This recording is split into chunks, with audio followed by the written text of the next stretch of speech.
안녕하세요. 투자케어입니다. 오늘은 니어 프로토콜의 새로운 소식과 전망, 그리고 차트를 봐볼 텐데요. 먼저 전체적인 중요한 시황부터 살펴보도록 할게요.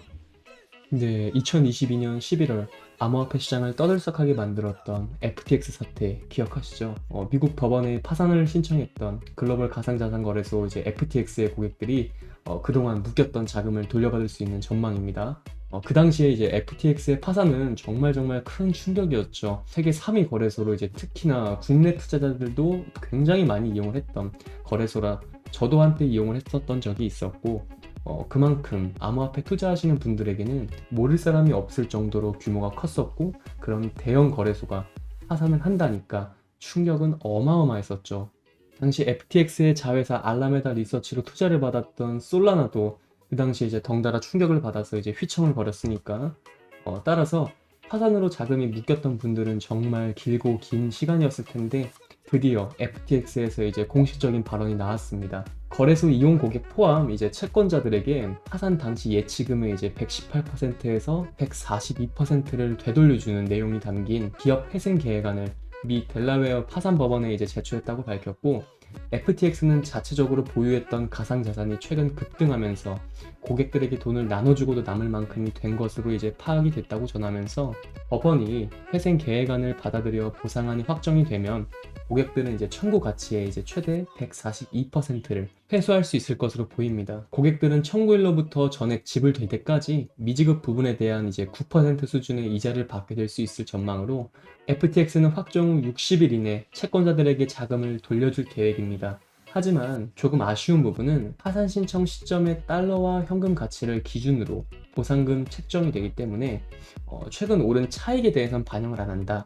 즉 쉽게 말해 현재 1억이 됐건 뭐 10억이 됐건 파산 시점에, 그러니까 파산 시점에 1,000만 원이었다면 만약 그 1,000만 원으로 보상을 해준다는 내용입니다. 뭐 조금 아쉬운 부분이 있지만 이렇게 보상을 해준다라는 건 파산한 기업이 믿었던 고객들에게 이제 해줄 수 있는 마지막 선물 아닐까 싶습니다. 아, 그리고 영상 하단 댓글 보시면 무료로 운영하는 정보방 링크가 있으니까요. 뭐 차트 분석, 코인 시황, 뭐 주요 일정 체크, 향후 전망 등 실시간으로 정보력이 필요하신 분들은 들어오시면 언제든 무료로 정보 받아보실 수 있으니까 언제든 부담 없이 참여해 보시면 좋을 것 같습니다. 네, 다음 소식으로는 암호화폐 시장에 큰 영향이 끼칠 만한 세계 시황으로 미국 유력 대통령 후보 공화당 트럼프와 민주당 바이든의 암호화폐 발언이 극명하게 갈리는 내용입니다. 먼저 바이든 같은 경우에는 대선이 코앞인데 암호화폐 투자자들로부터의 지지를 포기한 건가 싶을 정도의 이제 스탠스를 취했습니다. 살펴보자면 금융회사가 비트코인을 수탁할 수 있도록 하는 법안에 대해서 거부할 예정이라는데, 백악관에선 바이든 대통령은 허가받은 금융회사가 비트코인과 같은 암호화폐를 수탁하는 것을 허용하는 법안에 대해 거부권을 행사할 것이라고 밝히면서, 이 법안은 금융업계의 디지털 자산 관리에 대한 규제를 완화하는 내용으로 이미 미 하원에서 논의 중이었었는데 이 법안에 대해 이제 거부권을 행사할 예정으로, 따지면 암호화폐의 부정적인 입장임을 밝혔고, 반면에 트럼프는 재밌습니다. 정반대되는 스탠스예요. 9일 암호화폐 전문 미디어 워처그룹에 따르면 트럼프 전 대통령이 플로리다주 판비치에서 진행한 지지자들과의 이제 저녁 식사 자리에서 가상자산에 대한 적대감을 멈추고 수용할 것이다. 바이든 대통령은 가상자산이 무엇인지도 모른다. 가상자산을 좋아한다면 나에게 투표하는 것이 낫다고 말했고, 자신의 대선 후원금을 또 암호화폐로 받는다고도 말을 하면서 기존의 입장과는 정반대되는 모습을 보여줬습니다. 암호화폐 시장 투자자들의 이제 기대감을 높이고 있어요. 분명 기존에 트럼프는 당시 재임 기간 중에 가상자산에 대해 이제 스캠에 불과하다, 마약 거래 등 범죄를 조장할 수 있다는 등 굉장히 암호화폐에 대해 부정적인 입장이었었는데, 이제는 정반대되는, 즉 기존의 자기의 생각과 바이든의 입장과 정반대되는 이제 스탠스를 취함으로써 암호화폐 시장 투자자들에게 기대감, 내지는 호감을 심어주기에 이제 충분하다고 생각을 합니다. 이 니어 프로토콜 CEO가 최근에 이제 서울대학교에 방문하여 학생들을 대상으로 이제 강연을 펼쳐서 또 이슈가 됐었는데, 서울대에 가서 이제 웹3와 오픈소스 인공지능의 융합을 주제로 강연하며 AI와 이제 블록체인 기술을 어떻게 결합할 수 있는지 설명을 했었고, 지난 2일 성동구 니어 프로토콜 한국지사 사무실 인터뷰를 살펴보자면 일리아 폴로스킨 대표는 블록체인 기술이 이제 인공지능과 결합할 때 금융에 불러올 혁신을 묻자 주먹 쥔 손에서 이제 손가락 3개를 피면서 이렇게 말을 했다고 합니다.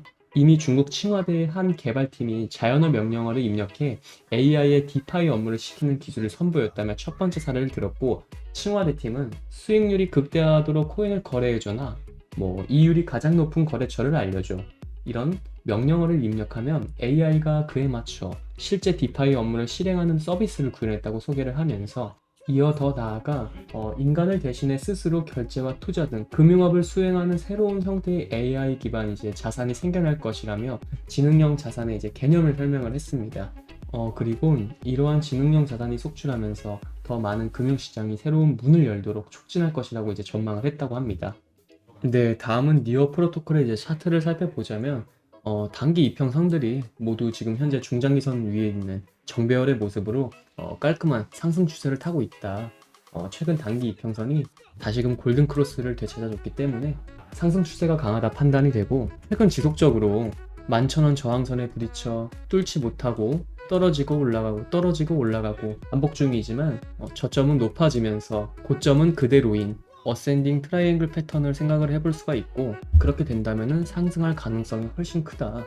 다만 이 패턴에 페이크가 있을 수가 있습니다. 만약 저점이 이렇게 올라가다가 떨어졌을 때, 즉 이 하단 부분을 이탈을 했을 때 거래량이 퍼지면서 빠지는 경우와 반대가 되면서 빠지는 경우가 있는데, 이 반대가 되는 경우에는 페이크일 가능성이 높다. 즉 그럴 경우에는 상승에 조금 더 가능성이 있다, 높다, 이렇게 판단을 할 수 있습니다.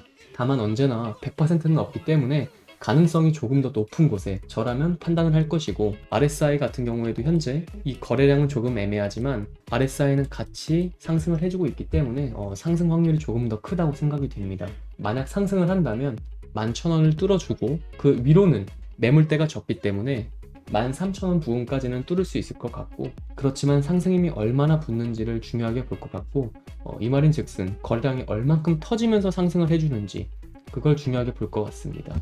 언제나 가장 중요한 건 비트의 흐름이기 때문에 만약 비트가 현재 지지 반등이 나온 상황이지만 만약 하락을 한다면, 그러니까 비트가 1파 하락이 나왔고 2파 반등이 나왔고 3파 하락이 추가적으로 나온다는 걸 생각을 해본다면, 알트들은 현재 차트들이 대부분 비슷한 상황이고 강력한 지지 구간에서 근처에 머물고 있는 상황이기 때문에, 비트가 만약에 하락을 한다면 지금 현재 김프까지 빠지고 있는 상황이죠.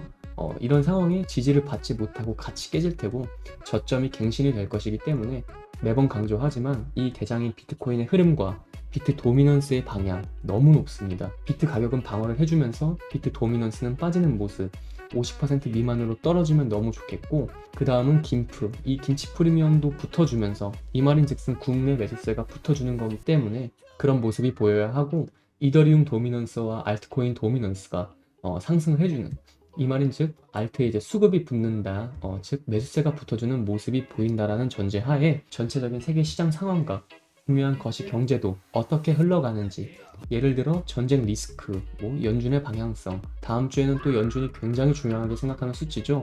소비자 물가지수 CPI, 이 수치 결과 등등등 많은 부분을 고려해서 판단을 할 때인 것 같습니다.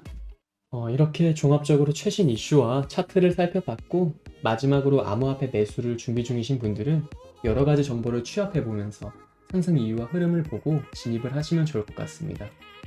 하지만 대부분이 전업 투자를 하시는 게 아니다 보니 항상 이슈를 찾아보고 확인하느라 한 발 늦는다고 생각하시는 분들이 많을 것 같은데, 그런 분들을 위해서 투자자들이 모여있는 정보 공유방을 운영 중이며, 일체 유료 정보료가 필요 없으니까요, 부담없이 참여해보시면 너무 좋을 것 같고, 또 본인의 보유 코인에 대한 상담 역시도 도와드리고 있으니까 영상 하단 고정 댓글로 문의 남겨주시면 도움 드리겠습니다.